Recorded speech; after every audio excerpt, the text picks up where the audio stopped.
Saúdo a todos com a paz do Senhor.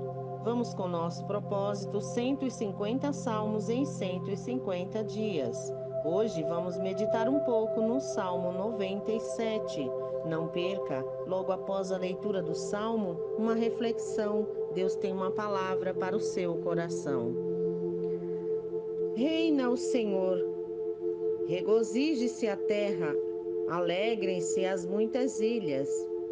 Nuvens e escuridão o rodeiam, justiça e juízo são a base do seu trono. Adiante dele vai um fogo, que ele consome os inimigos em redor. Os seus relâmpagos alumiam o mundo, a terra os vê e estremece. Derretem-se como cera os montes na presença do Senhor de toda a terra. Os céus anunciam a sua justiça e todos os povos veem a sua glória. Sejam confundidos todos os que servem a imagem de escultura e que se gloriam de ídolos, prostrem-se diante dele todos os deuses. Sião ouve e se alegra, as filhas de Judá se regozijam por causa da tua justiça, ó Senhor. Pois tu, Senhor, és o Altíssimo sobre a terra, sobre toda a terra. Tu és sobremodo elevado, acima de todos os deuses. Vós que amais o Senhor, detestai o mal. Ele guarda a alma dos seus santos, livra-os da mão dos ímpios. A luz difunde-se para o justo e a alegria para os retos de coração. Alegrai-vos no Senhor, ó justos, dai louvores ao seu santo nome. Glória a Deus. Esse salmo é maravilhoso e ele traz para nós, primeiramente, o enfoque, a majestade e o domínio de Deus, para que a gente esteja com isso na memória constantemente. E esse salmo também faz uma convocação para louvar a Deus com alegria, a esse Deus supremo que merece todo o nosso louvor, toda a nossa honra, toda a glória, toda a supremacia, todo o reconhecimento, toda a nossa devoção. E ele traz também uma visão do juízo que recairá sobre os ímpios. E faz uma declaração profética sobre o fim da idolatria e que Deus está acima, muito acima dos deuses, de qualquer ídolo. Deus está acima de tudo. Qual Deus? O Deus Criador Supremo está acima de tudo.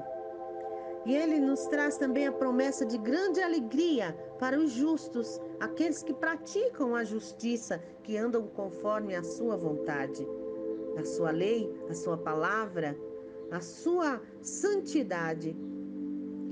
E ele termina ainda com a convocação para regozijar no Senhor, com alegria, com gratidão, com respeito, com reverência, trazendo à lembrança a santidade de Deus. Regozijar, a gente sabe que é uma vida de alegria, de satisfação, de prazer, de reconhecimento. É transmitir uma vibração de alegria, ou seja, cultivar o hábito da alegria. Porque alegria é um hábito cultivável, né? A gente cultiva hábitos saudáveis ou não. Existem os hábitos alimentares, que muitas vezes, por exemplo, eu mudei o meu hábito alimentar, em grande parte, ainda como coisas indevidas, mas muitas delas eu já consegui sair. Então, o princípio sempre é difícil, porque a gente precisa se adaptar e tornar a prática um hábito. E aí depois se torna algo já automático, já se torna algo prazeroso. Mas é porque assim, às vezes a gente não tá com tanto ânimo para louvar a Deus, para engrandecer, para falar que Deus é maravilhoso quando a vida tá ruim, tudo está à nossa volta triste. Como que a gente vai fazer isso? Exatamente nesse momento precisamos aprender e nos impulsionar a cultivar o hábito da alegria. Por quê? Porque temos um Deus maravilhoso. Quando olhamos para o nosso Criador Supremo, que nos colocou aqui, não aleatoriamente, pelo seu poder, pela sua escolha, pelo seu propósito, pelo seu plano, e Ele cuida de nós. E tudo que passamos, Ele pode nos ajudar, porque muitas vezes passamos pelo que passamos porque esquecemos de tantas coisas, de lembrar a nossa mente, porque o salmista aqui, a gente vai recapitular, e ele chama para a gente lembrar da santidade de Deus. O que é essa santidade? É a integridade de Deus. Integridade é completude, ele é íntegro, ele é maravilhoso, ele é justo. A justiça de Deus implica em entendermos que o que é bom, o que é ruim, o que é o bem, o que é o mal, e ele é justo, ele julga com justa justiça divina, né? Retidão, ele é reto. Reto é uma coisa que não se desvia para um lado nem para o outro, é retidão, é uma coisa certa. Ele é o próprio certo, não é? Por isso ele não suporta o errado, mas ele é invariável. Santidade de Deus é pureza, Deus é puro, Deus é amor. Deus é amor, que coisa maravilhosa. Ele é tanto amor que Ele nos ama, Ele cuida de nós, porque Ele nos criou, Ele nos formou a sua imagem e semelhança, e Ele nos amou a tal ponto que deu seu Filho unigênito para que morresse em morte de cruz, mas não só por isso, para que Ele viesse nos ensinar a conduta que agrada a Deus. É a bondade, é fazer o bem, é separar-se do mal, é lutar contra o mal, porque nós temos as duas naturezas, temos a natureza boa e a natureza ruim, somos seres duos, né? E há quem diga que somos trinos, porque temos alma, corpo e espírito, mas digo duo porque temos o mal e o bem dentro de nós, né? Porque quem não tem a sua natureza mal? Não existe essa pessoa que não tenha maldade dentro dela. E nós também temos a parte boa. Só que assim, é como se fossem dois bichinhos, um do mal e um do bem. Aquele que você alimentar mais será o mais forte, o mais robusto, o mais bonito. Por isso que a Bíblia nos ensina a alimentar o bem e rejeitar o mal. Assim a gente vai conseguindo que o mal fique bem fraquinho. Aquele animal que é ruim, que é do mal, ele vai ficando fraquinho. Aí ele não pode nem se manifestar, né? Mas o do bem, a gente vai deixando ele robusto, porque ele está sempre revelando em nós a natureza divina de Deus que está em nós. Glória a Deus, isso é maravilhoso pensar, né? Então, nós precisamos amar a Deus. O que significa amar a Deus? É uma escolha, é fazer a escolha. O que agrada a Deus? Eu já falei em uns salmos passados, bem recentes, que amar, a gente pode pensar numa pessoa que a gente ama. O namorado, o marido, a esposa, né? A namorada, a mãe. Sei lá, se a gente ama tanto uma pessoa, a gente quer conhecer bem essa pessoa. Por quê? Porque a gente quer agradar essa pessoa. A gente tem escolhas. Ou a gente agrada essa pessoa, a gente aborrece essa pessoa. E é tão ruim, né? Quando a gente aborrece a pessoa amada, o ser amado, a gente fica triste, a gente não sabe o que fazer, a gente se arrepende. Ah, eu não devia ter falado isso, eu não devia ter feito isso, ou eu deveria ter feito assim para agradar. E agora, o que eu faço para reconquistar, não é? Então, a gente precisa agir assim com Deus, o nosso Criador Supremo, o ser mais supremo, mais maravilhoso, que merece todo o nosso amor, toda a nossa gratidão, toda a nossa devoção, né? Então, amar é uma escolha, escolher Deus. Quando eu escolho Deus, eu me aparto do mal.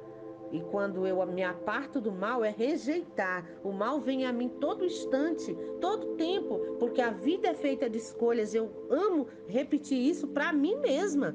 Repito sempre, né? Então, o mal é rejeitar o mal. O que é rejeitar? Quando vem a mim um pensamento mal, eu jogo ele para lá e venho com um de bênçãos da parte de Deus.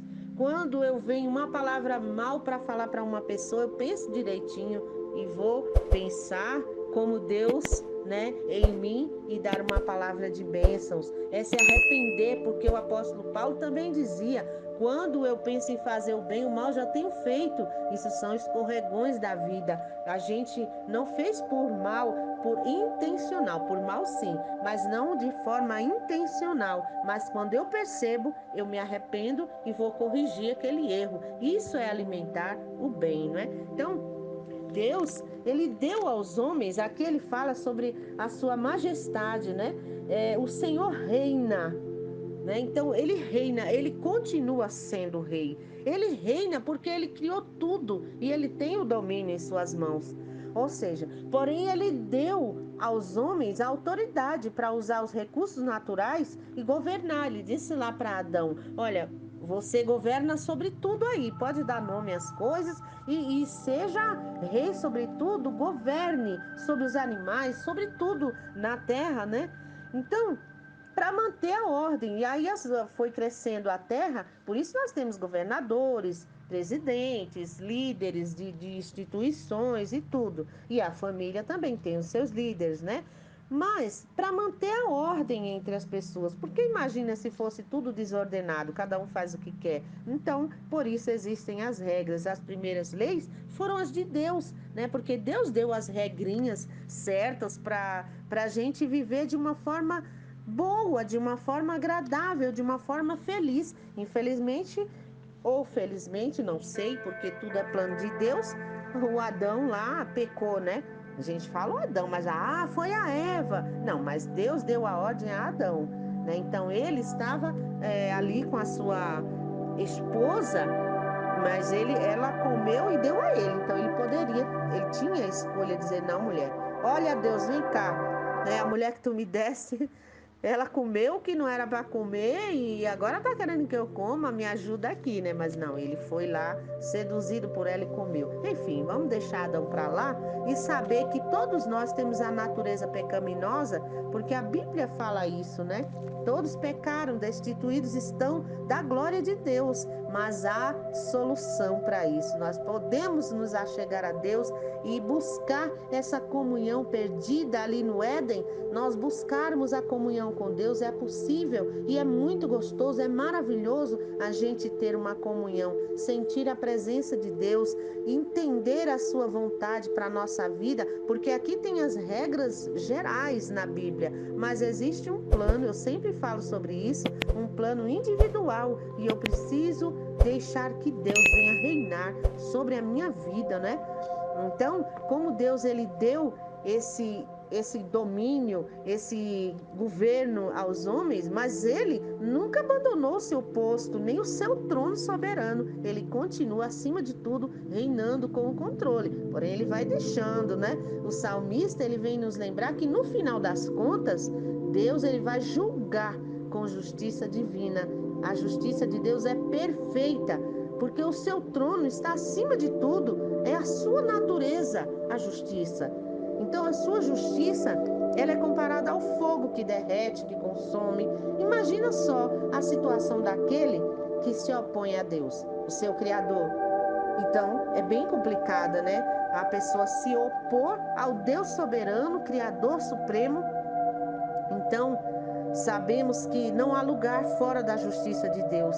A justiça divina, não há quem possa escapar das suas mãos, assim diz a Bíblia, né? Não há quem faça escapar das mãos do Todo-Poderoso, porque a sua glória enche toda a terra, a sua presença, né? A gente sempre fala, Salmo 139, para onde irei eu me esconder de ti, Senhor? Porque se eu for lá para o fundo do mar, tu estás. Se eu for lá para cima, tu estás. Se eu for me esconder, seja lá onde for na sepultura, também tu estás me vendo, porque Deus está em tudo.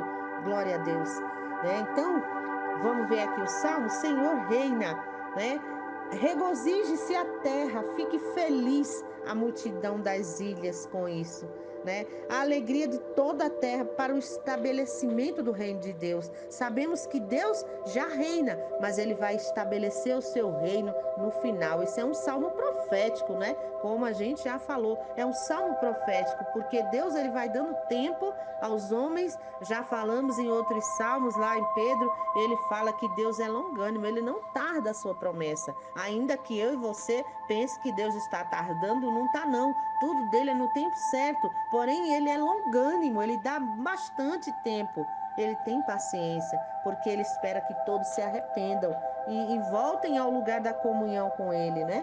Então a terra toda se regozija com isso, o céu, o mar, os campos, as ilhas, toda a terra sabe que o reinado de Deus vai ser estabelecido em algum momento. Então, nuvens e trevas estão ao redor dele, justiça e juízo são a habitação do seu trono, ou seja, a base do trono de Deus é justiça e juízo. Então, Deus ele faz justiça, ele traz a juízo, ou seja, presta conta, né? Então, um fogo vai diante dele e queima os seus inimigos ao redor.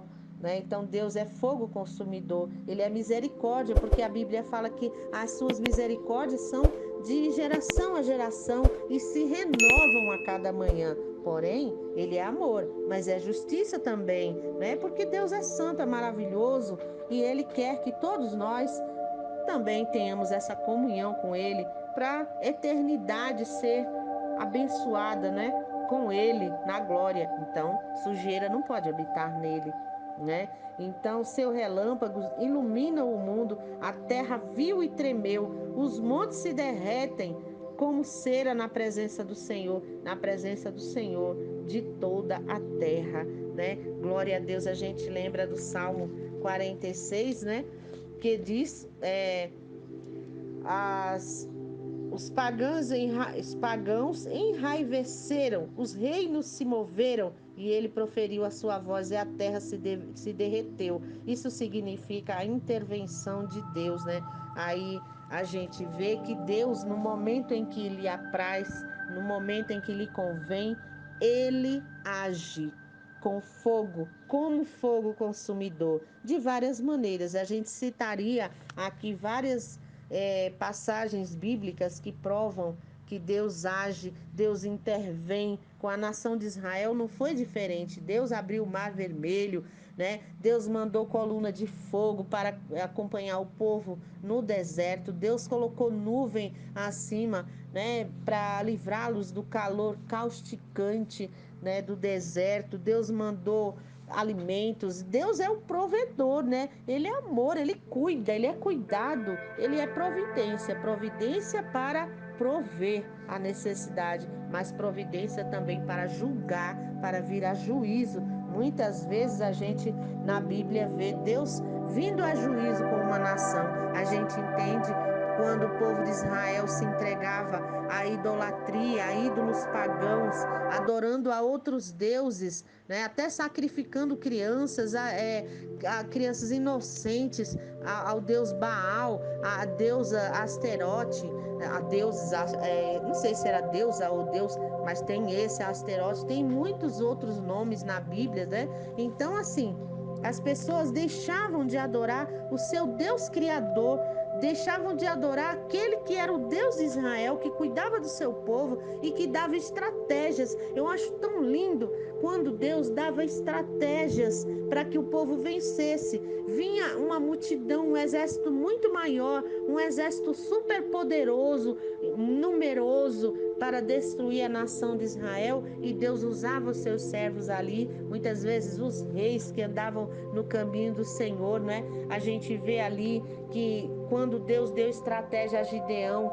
para ir com seu exército, saiu diminuindo, olha, diga aos covardes que voltem. Aí ficou um número menor. Aí ele disse: coloca o povo ali para beber água. Aquele que lamber com os olhos atentos, esse daí separa. E aqueles que se abaixar e for se esbanjar na água também separa. E depois ficaram só 300, aqueles que eram mais atentos. E Deus disse: olha, despede esses outros. Mas Senhor, mas vai ficar muito pouco. Ele disse: exatamente por isso.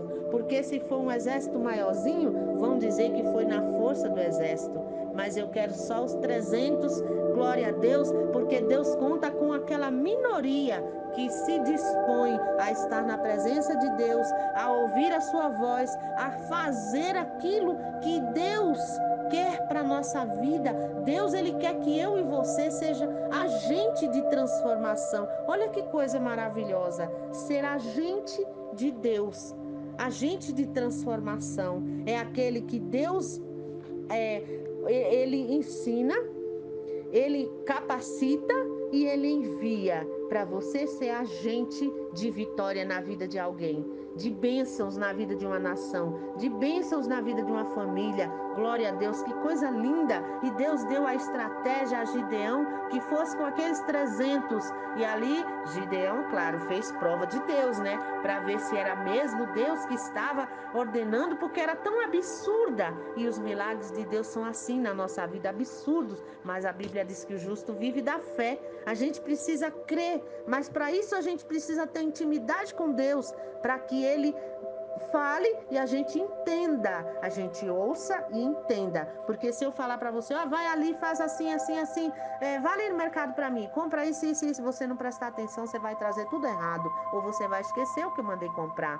Mas com Deus, a gente tendo intimidade para ouvir, para entender o que Ele quer de nós, como é para fazer, estratégia de vitória. E ali ele foi, chamou os seus 300 e ordenou que tocassem as buzinas ali no momento certo, e o povo saiu se destruindo, uns, outros correram para longe, fugiram e não atacaram o povo de Deus. Então, Deus, ele tem estratégias para nós, para que nós possamos vencer as guerras que vêm sobre nós, para nos destruir, para nos desviar do caminho, para sair da vontade de Deus. Glória a Deus, é tão maravilhoso isso. Então, o povo de Israel muitas vezes tinha vitórias, Deus fazia milagres, Deus fazia maravilhas, e ainda assim, um pouquinho depois eles se esqueciam e iam após outros deuses. Porque o homem, ele desde o início foi assim, ele quer alguma coisa palpável, ele quer alguma coisa que ele possa ver. E Deus, o soberano, criador, supremo, a gente não pode ver, mas se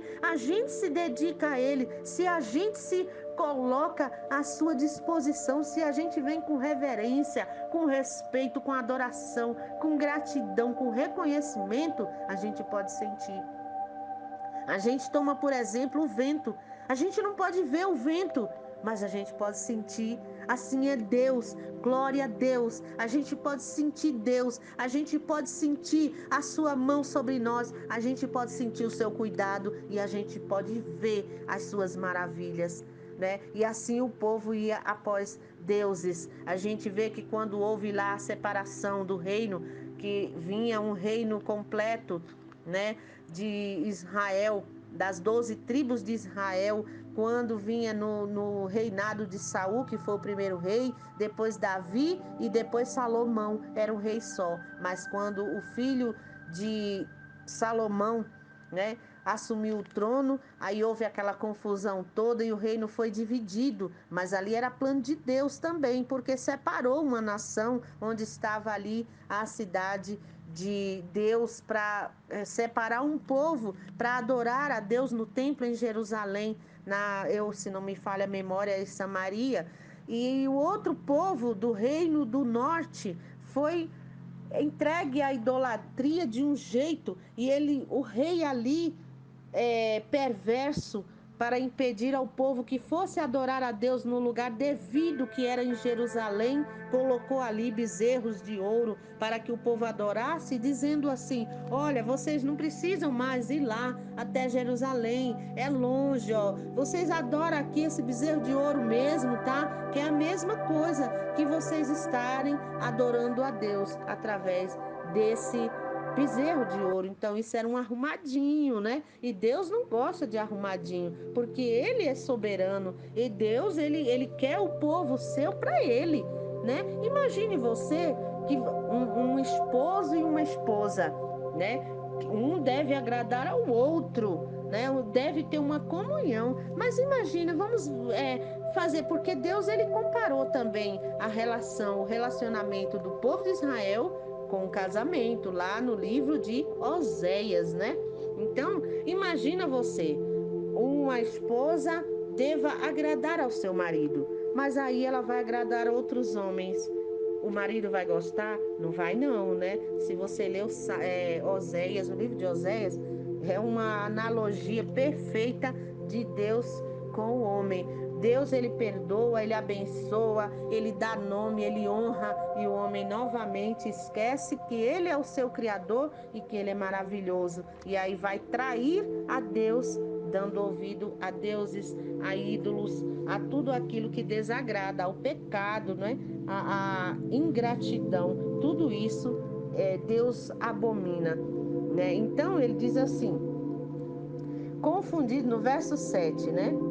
Primeiro 6 ele diz: os céus declaram a sua justiça e todo o povo vê a sua glória. Realmente, se a gente prestar atenção, os céus ele declaram a sua justiça e todo o povo vê a glória de Deus. A gente vê a glória de Deus o tempo todo, porém a gente não presta atenção muitas vezes. Aí o 7 diz: confundidos estão todos aqueles que servem a imagens esculpidas, que se gabam de ídolos, adorai todos vós deuses, né? Em Êxodo, no capítulo 20 de Êxodo, ele fala que que não pode adorar outros deuses, né? De forma nenhuma, porque ele é o Deus dos deuses. E aí, em Deuteronômio ainda, deixa eu ver se eu acho aqui, porque às vezes eu preparo aqui e acabo me perdendo novamente. Deuteronômio, ai Senhor, para não ficar tão longo, ele fala que não é para adorar nenhuma imagem de nada que tenha no céu, debaixo do céu, na terra, no céu, nada, anjos, nada, né? Deixa eu ver se eu acho aqui. Deuteronômio, eu anotei, meu Deus, que luta. 5, 7 a 9. Vamos ver aqui. Não terás outros deuses diante de mim. Não farás para ti imagem de escultura, nem semelhança alguma do que há em cima no céu, nem embaixo na terra, nem nas águas debaixo da terra. Não adorarás, nem lhe darás culto, porque eu, o Senhor, teu Deus, sou Deus zeloso, que visito a iniquidade dos pais nos filhos até a terceira e a quarta geração daqueles que me aborrecem, né? E faço misericórdia até 1000 gerações daqueles que me amam e guardam os meus mandamentos, né? Então Deus, ele é zeloso, como diz aqui. O que é a pessoa ser zeloso, né? É uma espécie de ciúme, mas não é esse ciúme que a gente conhece aí de ciúmes doentio, não é? Que a pessoa tem ciúme e aí quer matar, quer isso, quer aquilo. Não, é um ciúme zeloso, é um zelo. Eu quero você só para mim, né? Mas eu quero agradar-lhe, porque assim a gente tem em relação a casamento, como eu falei também, que Deus ele compara o relacionamento do homem com Deus, assim também Jesus compara, né? Porque Jesus é o noivo e a igreja não estou falando de placa, tá? Não estou falando de denominação, é a igreja invisível, é aqueles que amam a Deus e aborrecem o mal, tá? É uma igreja invisível que eu não posso apontar o meu dedo. Claro, eu ia colocar logo eu primeiro, né? Eu, fulano, ciclano, nós somos a igreja de Deus. Fulano, ciclano, fulaninho, não é. Vai pro fogo. Não é assim que funciona, né? Então é Deus que tem essa conta aí maravilhosa, né? Que só Ele é soberano e Ele é que tem poder para isso. Então, a gente precisa entender isso. Deus, ele quer a nossa reverência, porque ele tem promessas maravilhosas de bênção para a nossa vida, mas ele quer que a gente dê o devido lugar a Ele em nossas vidas, né? A nossa adoração seja unicamente para Ele. Existem pessoas que dão a sua adoração ao dinheiro, existem pessoas que dão o mérito, né? A posição, dão méritos aos seus feitos, à sua força, ao seu exército, ao seu dinheiro, enfim. Dão mérito a outros deuses, né? Mas que o mérito seja unicamente do Deus Criador, Todo-Poderoso, Criador do céu e da terra. Isaías 45:5, ele diz: eu sou o Senhor e não há outro, fora de mim não há Deus. Eu te cingirei ainda que tu não me conheças. Glória a Deus, ou seja, eu te protegerei, ainda que não conheças, né? Porque aí o 6, lá o verso 6, ele diz assim: para que saibas que de um lado a outro da terra, fora de mim não há outro, né? Então, ele ainda no verso 9 diz: ai daquele que contende com o seu Criador. E lá o 12 ele diz: eu fiz a terra e criei nela o homem. Então é o nosso Criador Supremo, é o Deus maravilhoso que nós devemos servir, somente a Ele prestar nosso culto, a nossa gratidão, né? Então, no verso 10 ele diz assim: o 9 ele diz: pois tu, Senhor, está muito acima de toda a terra. Tu és exaltado muito acima de todos os deuses. Aí o 10 diz: vós que amais o Senhor, odiai o mal. Ele preserva as almas dos seus santos e ele os livra da mão dos perversos. Então Deus, ele tem livramento para a nossa vida. Deus tem bênçãos e ele termina no 11 dizendo: a luz é semeada para os justos, a alegria para os retos de coração. Semeador, semeadura, sementes, frutos, louvado seja Deus. Quando a gente planta a semente de justiça, sementes de amor, sementes de verdade, sementes de gratidão a Deus, de reconhecimento, a gente vai ter motivos. E ele encerra dizendo: regozijai-vos no Senhor, vós justos, dai graças a Ele, né? Dai graças à lembrança, ou seja, agradeça a lembrança da sua santidade. Ele merece toda a reverência de sua criatura, de toda a sua criatura, né? E assim, quando a gente presta essa reverência, ele nos traz, glória a Deus, motivos para alegria. A gente vai estar sempre alegre na presença desse Deus maravilhoso, né? Malaquias 3:6 diz assim: pois eu, o Senhor, não mudo, por isso não sois consumido. É a misericórdia dele que faz com que não sejamos consumidos, né? Que nós possamos entender que Deus é acima de tudo e de todos e que é só a Ele que devemos render louvores e graça, dar a Ele temor, né? Porque aqueles que temem ao Senhor, eu já expliquei várias vezes, temer não é ter medo, é ter reverência, ter respeito, é dar a devida atenção, devoção, devotar as nossas vidas, render a Ele alegria, graça, agradecer o tempo todo, porque o Salmo 34:9 diz assim: temei o Senhor, vós seus santos, pois nada falta aos que o temem. Glória a Deus, né? O verso 11 diz assim: vinde, filhos, escutai-me, e eu vos ensinarei o temor do Senhor. Aí o 12 ele diz assim: quem é o homem que ama a vida e quer longevidade para ver o bem? É aquele que refreia sua língua do mal e os lábios de falarem dolosamente, ou seja, não afetar ninguém com as nossas línguas, né? Precisamos nós todos, eu principalmente, preciso aprender a refrear minha língua, porque a Bíblia diz em Provérbios que o poder da vida e da morte está na língua. Então vamos profetizar bênçãos, tanto para a nossa vida como para a vida dos outros, né? E aí o 14 do Salmo 34 diz assim: aparta-te do mal e pratica o bem, o que é bom, procura a paz, empenha-te por alcançá-la. A paz. Tem um versículo, eu não sei, não lembro onde está escrito, lá no Novo Testamento, que diz que enquanto estiverdes em vós, buscai a paz com todos, né? Então, vamos empenhar-nos em alcançar a paz, porque os olhos do Senhor repousam sobre os justos. Aí o 16 diz: o rosto do Senhor está contra os que praticam mal, para extirpar-lhes da terra a memória. Então vamos fazer justiça e adorar ao único Deus, porque a majestade e o domínio estão com Ele. Que Deus abençoe. Obrigada por chegar até aqui. Minha gratidão a você. Que o Senhor te abençoe e te guarde. Que o Senhor faça resplandecer o seu rosto sobre ti. Que o Senhor tenha misericórdia de ti e te dê a paz. Um beijo no seu coração. Se você não deixou ainda o seu like, nos ajuda. Se você puder compartilhar com alguém, vamos abençoar a vida de outras pessoas. Se você ainda não é inscrito, se inscreve para que o canal possa alcançar mais vidas. Um beijo no seu coração. Gratidão.